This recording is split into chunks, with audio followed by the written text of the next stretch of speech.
Shalom saudara-saudara yang dikasihi oleh Tuhan Yesus Kristus.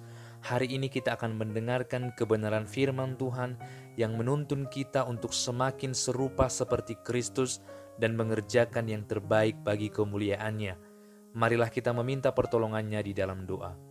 Bapa di dalam surga, kami mengucap syukur saat Engkau memberikan kesempatan bagi kami untuk mendengarkan kebenaran-Mu.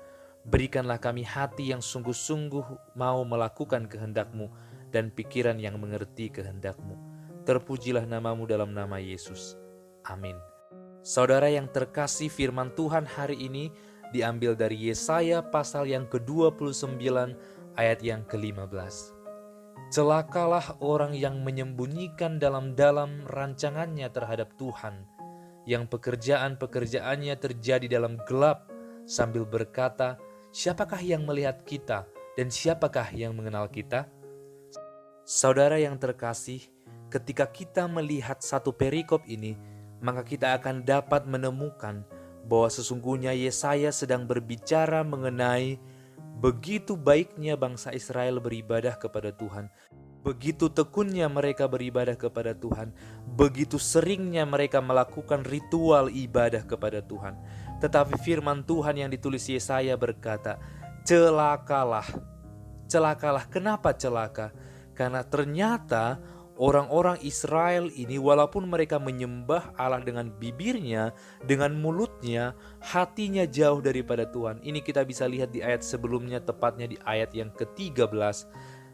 Orang-orang yang menyembah Allah dengan mulutnya, dengan bibirnya, tetapi hatinya jauh daripada Allah, wajib harus waspada terhadap hukuman Allah. Karena ketika Yesaya berkata, celakalah orang yang menyembunyikan segala rancangannya kepada Tuhan. Artinya apa? Orang yang menyembah Allah seharusnya orang-orang yang selalu mengandalkan Ia dalam perencanaannya. Mungkin banyak di antara kita yang termasuk orang-orang yang baik dalam merencanakan. Mungkin kita memiliki pengetahuan yang baik, mungkin memiliki perencanaan yang rapih, tetapi tanpa kita melibatkan Tuhan, rencana kita sesungguhnya bukanlah rencana yang berkenan kepada Tuhan. Mari kita tanya diri sendiri, saat kita merencanakan sesuatu, apakah kita meminta hikmat dari Dia? Apakah kita meminta perizinan dari Dia? Ataukah kita hanya mengandalkan kemampuan dan rencana kita sendiri?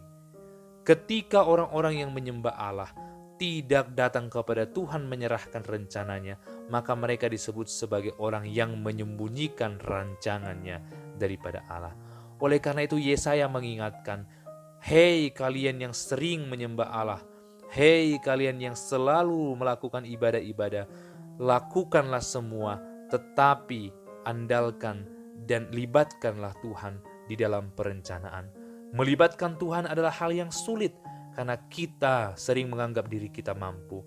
Karena kita merasa kita sanggup melakukan hal yang baik. Mungkin karena kita sudah terbiasa melakukannya. Mungkin karena kita sudah profesional di dalamnya. Mungkin karena kita sudah terlatih melakukannya. Sehingga kita tidak lagi mengingat Tuhan dalam merencanakan sesuatu. Siapakah yang akan melihat kita, katanya? Siapakah yang akan mengenal kita? Tetapi Tuhan ternyata bisa melihat sampai kedalaman hati kita. Apakah kita sungguh-sungguh melibatkan Tuhan dalam perencanaan? Kita tidak bisa bersembunyi daripada Dia, tapi Dia dapat melihat semua yang kita kerjakan. Mungkin kitalah orang-orang yang baik dalam merencanakan, tetapi Tuhan sekarang mengingatkan kita untuk selalu mengandalkan Dia dalam perencanaan. Bahkan Yakobus dalam pasal yang keempat ayat ke-15, ia berkata di sana, sebenarnya kamu harus berkata, jika Tuhan menghendakinya, kami akan hidup dan berbuat ini dan itu. Saudara yang terkasih, pernahkah kita berkata, jika Engkau Tuhan menginginkan, aku akan melakukan ini. Jika Engkau Tuhan menginginkan, aku akan pergi ke sana. Jika Engkau Tuhan menginginkan, aku akan melakukan ini dan itu. Mungkin banyak sekali hal-hal baik yang kita telah rencanakan. Mungkin banyak sekali hal-hal yang menakjubkan yang kita rencanakan. Tapi pernahkah kita bertanya kepada Tuhan, Tuhan, apakah Engkau sungguh-sungguh menginginkan ini untuk aku lakukan? Tuhan di dalam Roh-Nya yang kudus pasti akan datang kepada setiap hati kita untuk mengingatkan kita dan menyampaikan kepada kita apakah kita dapat melakukannya atau tidak. Libatkanlah Tuhan dalam segala hal, karena kepintaran kita tidak akan berarti tanpa Tuhan yang campur tangan. Sekarang marilah, kembalilah kepada Dia dan libatkanlah Dia dalam segala hal. Amin. Bapa di dalam surga, seringkali kami tidak mengingat Engkau saat kami melakukan sesuatu. Ampunilah kami dan ajarlah kami untuk mengerjakan yang terbaik serta melibatkan Engkau dalam segala hal. Amin.